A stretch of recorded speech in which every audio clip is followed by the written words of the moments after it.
Halo, Assalamualaikum warahmatullahi wabarakatuh.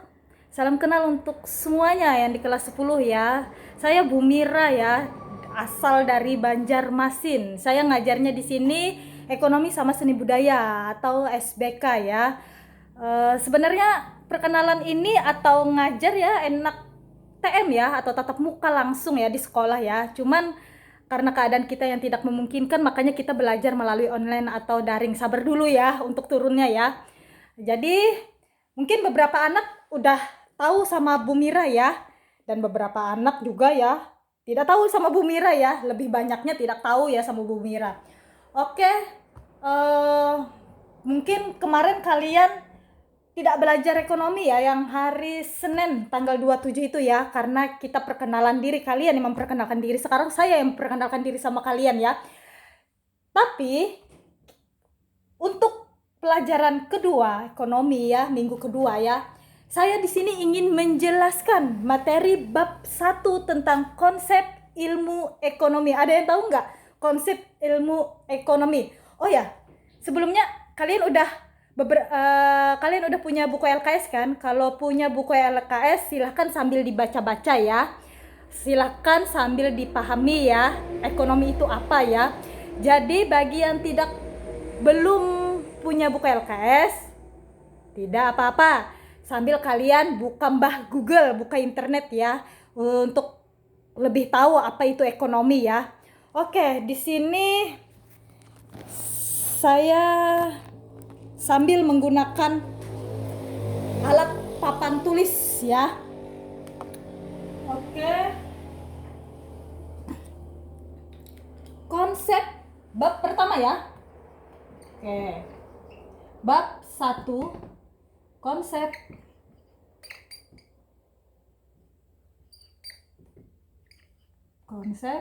ilmu ekonomi.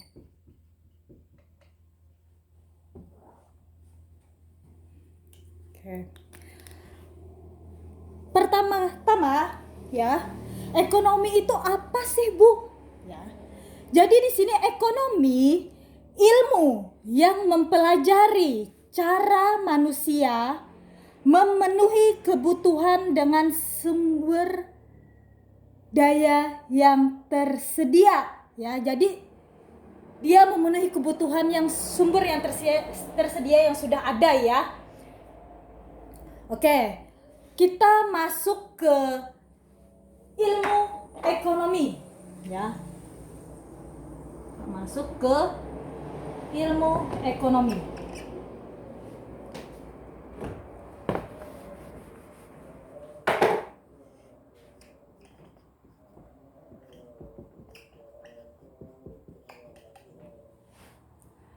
Apa itu ilmu ekonomi?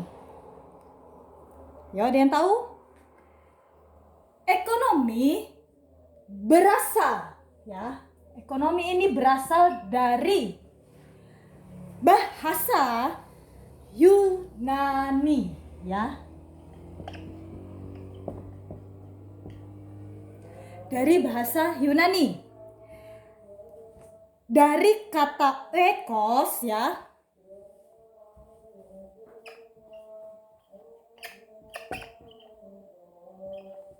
Oikos itu rumah tangga ya. Oikos yang berarti rumah tangga. Dan nomos yang berarti peraturan. Nomos peraturan. Sedangkan ini tadi rumah tangga. Oke, ya. Jadi, ekonomi berarti peraturan rumah tangga atau mengatur rumah tangga ya. Paham di sini ya? Oke. Ilmu ekonomi adalah suatu studi mengenai individu-individu dan masyarakat membuat pilihan dengan tanpa penggunaan uang, dengan menggunakan sumber-sumber yang terbatas ya, tetapi dapat digunakan dalam berbagai cara untuk menghasilkan beberapa berbagai jenis barang dan jasa ya, dan mendistribusikannya. Distribusi itu apa sih?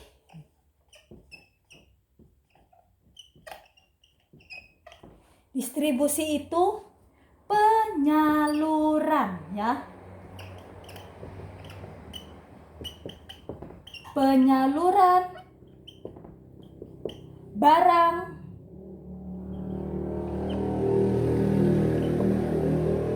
dan jasa. Ya, ini Ibu hapus dulu ya.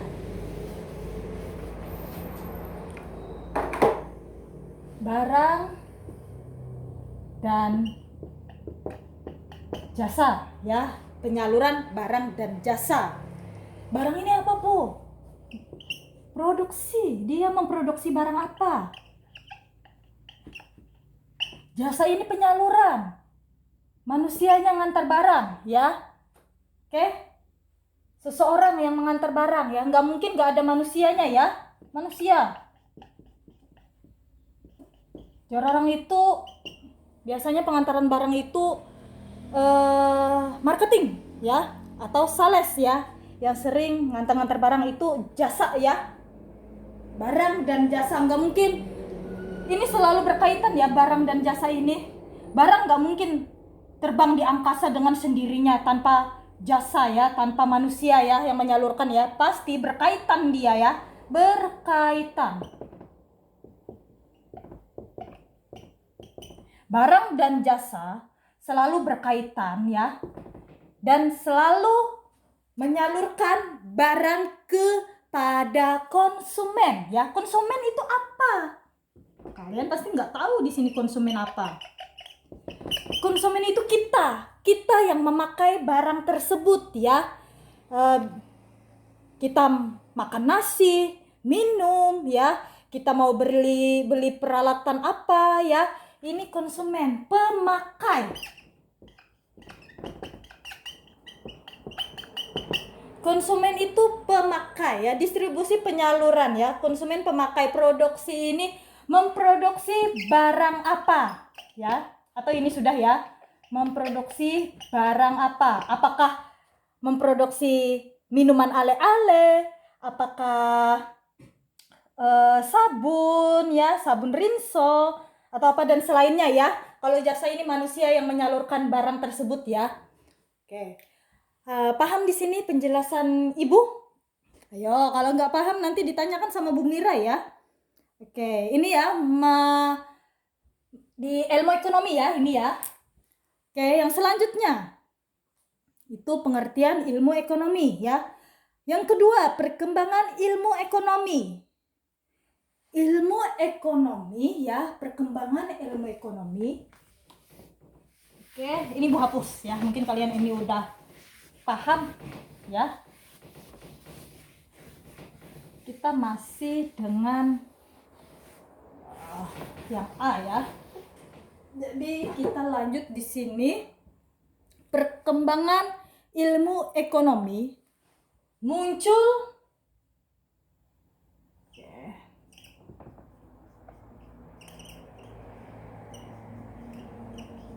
perkembangan ilmu ekonomi muncul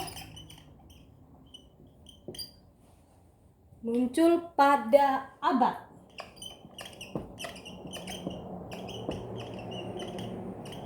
ke-18 ya. Muncul pada abad ke-18 ya. Yang melalui buku Adam Smith ya. Oke.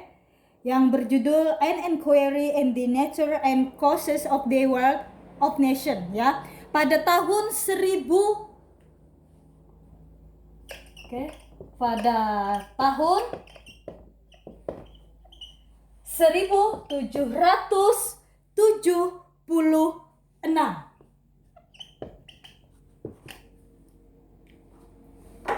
ya.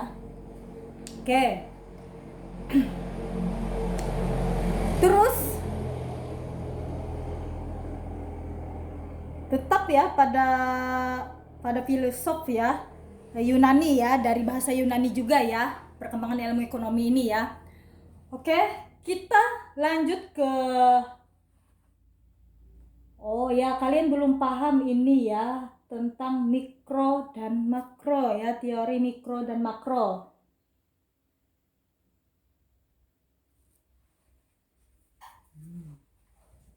Kalau mikro ya, teori klasik identik ya dengan teori ekonomi mikro. Ya, kalian harus mengetahui di sini mikro. Mikro itu biasanya kecil ya, mikro itu kecil. Kita contohkan. Dia tidak masuk ini mikro ini bukan perusahaan ya. Tapi misalkan biasanya ya, toko ya. Toko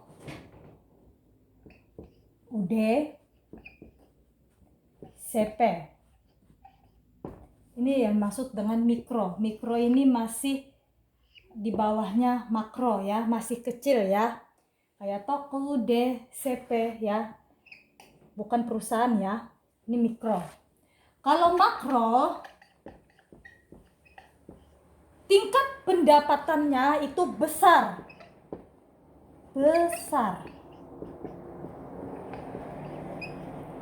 Seperti PT atau perusahaan.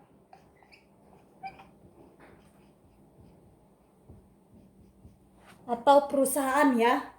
Jadi bedanya mikro dan makro itu, mikro ini kecil, yang saya contohkan seperti toko, CP. Sedangkan makro itu besar ya, pendapatannya besar ya. Jadi seperti PT atau perusahaan ya. Oke, di sini kalian memahami ya, udah ya. Oke.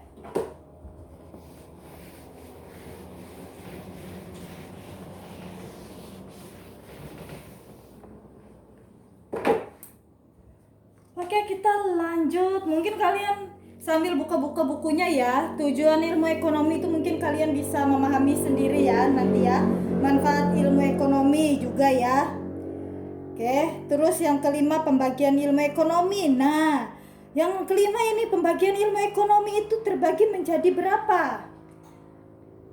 Ada yang tahu? Pembagian ilmu ekonomi terbagi menjadi 3.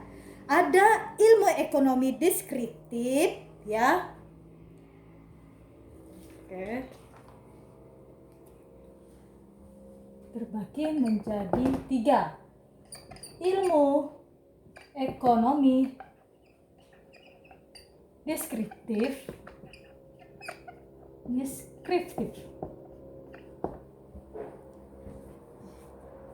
Yang kedua, ilmu ekonomi ya, teori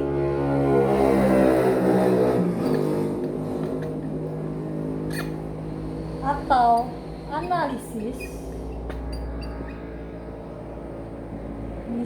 ekonomi. Oke. Yang ketiga, ilmu ekonomi terapan. Oke. Di sini Ibu jelaskan dulu ya. Ilmu ekonomi deskriptif itu merupakan gambaran keadaan ekonomi dengan mengumpulkan semua kenyataan penting yang berhubungan dengan persoalan ekonomi atau topik tertentu ya. Biasanya di situ berbentuk angka-angka ya, yang biasanya mencatat transaksi keuangan, pengeluarannya berapa, pendapatannya berapa ya. Ini yang A, inilah ilmu ekonomi deskriptif ya. Dia lebih mengetahui angka-angka nominalnya berapa, tingkat pendapatan nasionalnya, tingkat pendapatan barang dan jasanya ya. Oke, itu yang A ya. Yang B, ilmu ekonomi yang kedua ya, maksud saya ya, ilmu ekonomi teori atau analisis ekonomi. Nah, di situ mengetahui hubungan sebab akibat, cara kerja sistem ekonomi. Nah, di sini harus mengetahui cara kerjanya. Cara kerja di dalam, misalkan di dalam perusahaan itu ya, cara kerja karyawannya itu seperti apa ya. Analisis ekonominya seperti apa ya. Dia mengetahui orang-orang yang bekerja di dalam ruang lingkup kerjanya ya. Jadi di situ konkret ya, di situ ya, yang berjalan di tengah kehidupan masyarakat ya, tentang ilmu ekonomi teori ini ya. Makanya di sini ilmu ekonomi teori dibagi lagi menjadi dua, ekonomi mikro ya, ada ekonomi makro. Nah, kalian bisa memahami di sini ya, kalian bisa mempelajarinya ekonomi mikro dan makro ya. Oke. Yang ketiga, ilmu ekonomi terapan. Di sini kerangka pengertian dari analisis ekonomi teori digunakan untuk membuat atau merumuskan kebijakan-kebijakan, pedoman-pedoman yang tepat untuk mengatasi masalah ekonomi. Nah, dia di dalam perusahaan dia harus mengatasi terjadinya inflasi ya. Apakah mengalami inflasi? Apa Bu itu Bu inflasi Bu? Inflasi itu harga. Jadi kalau di dalam perusahaan atau misalkan di toko atau di CP atau di UD ya, dia harus lebih memahami inflasi. Kalau barang dan jasa, kalau barangnya tidak laku, otomatis inflasi atau harganya akan turun. Benar nggak? Ya. Tetapi kalau barang dan jasanya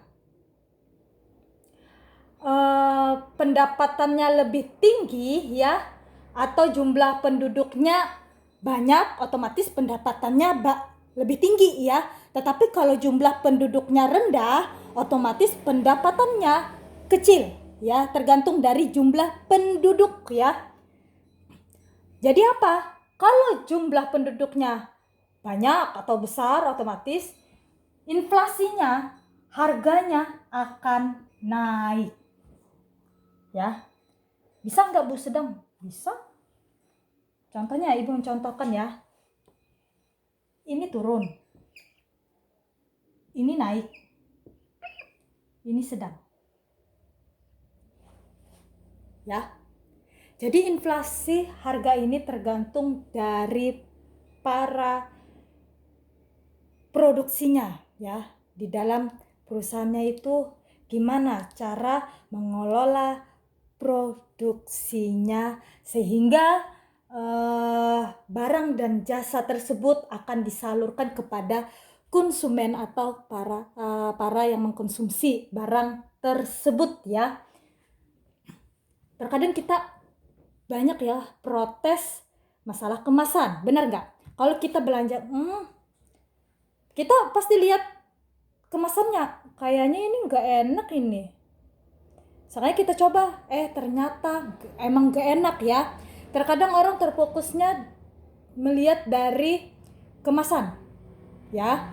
Kalau kemasannya oke, bagus, dilihat menarik, pasti kata orang enak ini makanannya yang di dalam. Makanya orang terkadang melihat dari segi kemasan. Kalau kemasan bagus, cepat lakunya, benar nggak? Disitulah yang mengakibatkan pendapatan nasional akan naik, atau inflasi atau harganya akan drastis naik.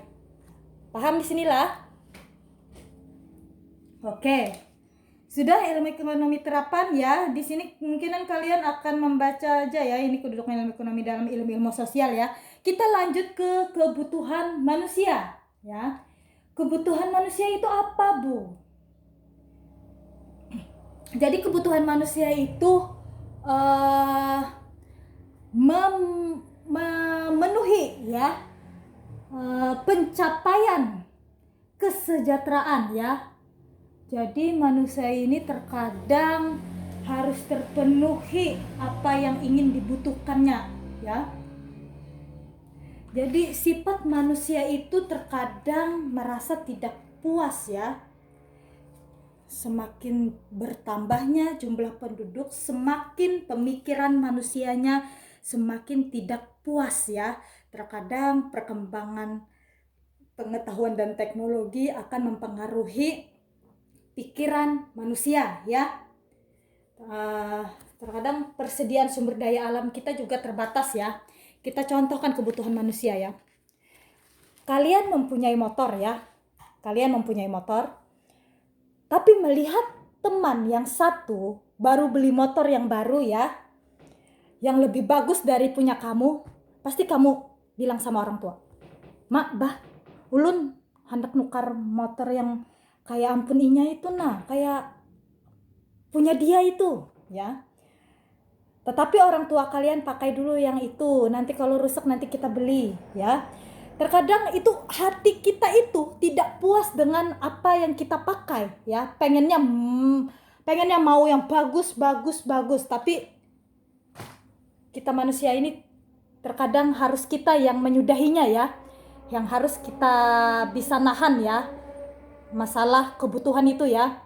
Nah, lain masalah makan, minum, ya, masalah baju, ya, baju yang kita butuhkan, ya, itu mungkin kebutuhan yang mungkin yang harus dipenuhi, ya. Nggak mungkin kita nggak pakai baju, ya. Jadi kita makan itu perlu penting, ya, yang utama, ya. Minum, ya, pakaian, ya, itu penting. Kalau sudah punya motor satu, terkadang kita mau lebih, ya. Kalau ada uangnya, ya oke, ya. Tetapi kalau kita uangnya perlu buat kebutuhan primer, lebih baik kita yang kita utamakan adalah kebutuhan primer, bukan kebutuhan sekunder atau tersier, ya. Oke. Itu ya kebutuhan, ya. Oke, mungkin kalian di sini memahami sendiri, ya, macam-macam kebutuhan, ya. Oke. Kita lanjut ke yang C, ya, alat pemuas kebutuhan, ya. Situ kalian bisa lihat jenis-jenis benda pemuas kebutuhan, ya. Ya, menurut cara mendapatkannya seperti apa, benda ekonomi, benda bebas, benda ilit, ya. Ya, benda ekonomi itu barang yang untuk memperolehnya diperlukan pengorbanan, ya, baik tenaga maupun uang. Contoh makanan, minuman, pakaian, rumah, dan alat tulis. Nah, itu pengorbanan, itu perlu, itu yang utama yang kalian harus kalian sediakan, ya. Oke, paham di sini, ya. Terus yang kedua, benda bebas merupakan barang yang tersedia dan tidak terbatas jumlahnya, sehingga untuk memperolehnya tanpa mengeluarkan pengorbanan. Contoh, pasir di padang pasir, udara untuk bernapas, es di daerah kutub, dan air laut, ya. Itu benda bebas, benda yang di luar, ya. Gak mungkin kita gak menghirup udara, mati kita, ya. Ya, paham di sini, ya. Itu yang nomor 2. Yang nomor 3, benda ilit, ya. Ilit, ya, adalah barang yang jika tersedia dalam jumlah berlebihan akan merugikan atau bahkan membahayakan kehidupan manusia. Contoh, air dan api. Sering orang, ya, membahayakan diri manusia, membuang sampah sembarangan. Akibatnya banjir, ya. Itu berlebihan air. Terus kelalaian kita di rumah, misalkan listrik atau apa, ya, itu mengakibatkan kebakaran, ya. Oke, jadi kita di sini harus bisa menyeimbanginya lah, ya. Oke, paham di sini, ya. Oke, ini sambil kalian baca-baca juga, ya. Itu di situ kegunaan bendanya, guna dasar elementary utility, ya, guna bentuk utility, ya. Itu kalian bisa lihat situ semuanya, ya. Terus yang D, kelangkaan.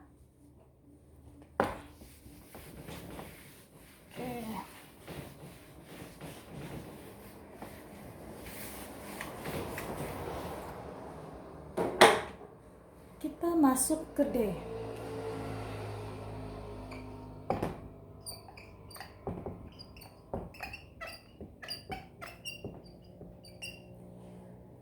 kelangkaan atau di dalam ekonomi yang dimaksud dengan scarcity, ya. Scarcity. Oke. Ada yang tahu kelangkaan itu apa sih?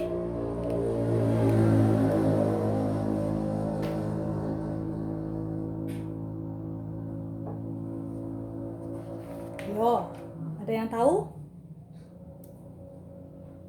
Oke. Kelangkaan dapat diartikan sebagai suatu kondisi ketika kebutuhan manusia sangat tidak terbatas, sedangkan sumber daya untuk memenuhi kebutuhan tersebut sangat terbatas jumlahnya, ya. Di situ ya, kelangkaan juga mencakup kuantitas tempat dan waktu, ya.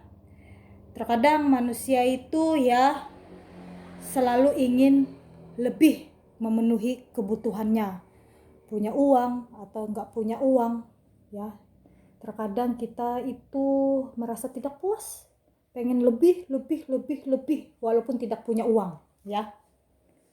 Oke. Jadi kita harus menambah kuantitas dan kualitas sumber daya yang tersedia, ya. Kalian situ bisa membacai ya di halaman 12 juga, ya. Faktor-faktor penyebab kelangkaan itu seperti apa, ya. Sumber daya alam yang terbatasnya sumber daya alam yang tersedia, ya. Terbatasnya kemampuan manusia untuk mengolah dan mengubah sumber daya alam yang ada, ya. Terkadang kita sudah mempunyai sumber daya alam yang ada, ya, kayak padi atau apa, ternyata dibuat bangunan, akibatnya pengurangan orang yang bertani, ya. Di situ ya terbatasnya. Terus kerusakan sumber daya alam akibat ulah manusia, penebangan pohon, ya, itu mengalami tidak nyamanan dalam warga negara Indonesia juga, ya. Oke. Yang D juga meningkatnya kebutuhan manusia yang lebih cepat dari kemampuan manusia untuk menghasilkan atau menemukan sumber-sumber baru, ya. Kalian mungkin di situ bisa mempelajari pengelolaan sumber daya ekonomi, sumber daya alam, ya, sumber daya manusia, modal, dan kewirausahaan, ya. Itu kalian sambil pelajari dan baca juga, ya, itu, ya. Oke, kita Ibu mungkin menjelaskan sampai D dulu, ya. Nanti di pertemuan ketiga, ya, nanti Ibu baru menjelaskan ke E, pilihan dan skala prioritas. Jadi kita sampai kelangkaan dulu. Ada nggak kalian yang mengalami kesulitan? Maksudnya kesulitan dalam kelangkaan, ya. Oke. Mungkin Ibu menjelaskan sampai D. Selebihnya kalian yang lebih memahami, ya, tentang materi ekonomi tersebut, ya. Oke. Ibu cukupkan. Wassalamualaikum warahmatullahi wabarakatuh. Sampai jumpa lagi, ya.